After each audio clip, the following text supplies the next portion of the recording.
Okay, Psalms 119 still, stanzas 16 through 18. And so 16 is, I will follow your ways. And so we are to live for what is right. Live, and what is right is what the Word of God says. It's His truth.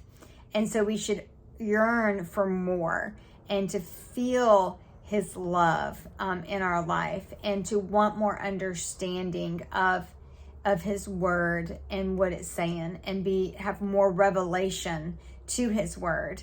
And so that was kind of like on a previous stanza that we just did. And so to be so in love with the Lord, and His truth means everything to you, right? To the point where when you see the falsehood around you, you just hate it. You hate seeing the sin of the world. And so stanza 17 is, I long to obey your word. And so asking God to break open the word in you. So like, break it open so that you have this revelation of light that shines out of you. So, have the word deep in your heart so that that revelation can shine out to everybody around you. I mean, I just think that's a beautiful picture.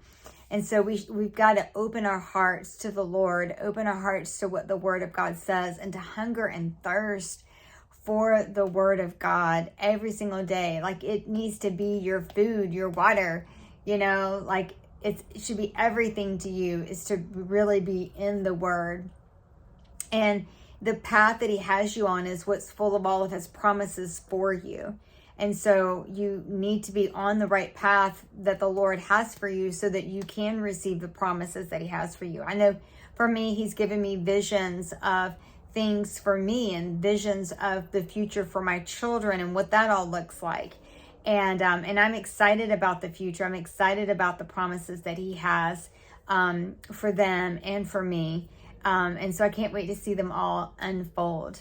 And so we've got to just pray to the Lord not to allow even one sin to come in and have dominion over us at all. So, every day staying true and faithful to the Lord. And so asking God to rescue me from those that try to oppress me, and redeem my life, and teach me His ways, So we should be praying that every day. Teach me your ways. Protect me. Put a hedge of protection around me. It breaks my heart so badly right now to see so many people pulling away from the Lord and pulling away from the Word of God. There are churches everywhere that are changing what the Word of God says, and people are following that church, and it warns us of that in the scriptures of what will happen. And I just think it's awful that people cannot see it, that they don't know the Word of God enough to be able to see how blinded they are, or what's happening right now in the world. And it's awful.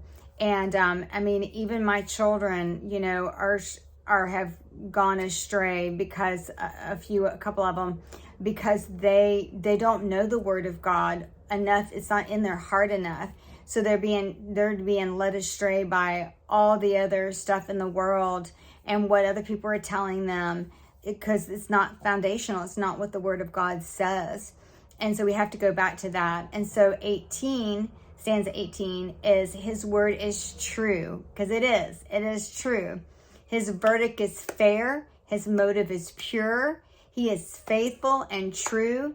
And we should have the passion inside of us to do right, and to love the Word of God, and never, ever abandon His word, no matter what happens. Never abandon His word.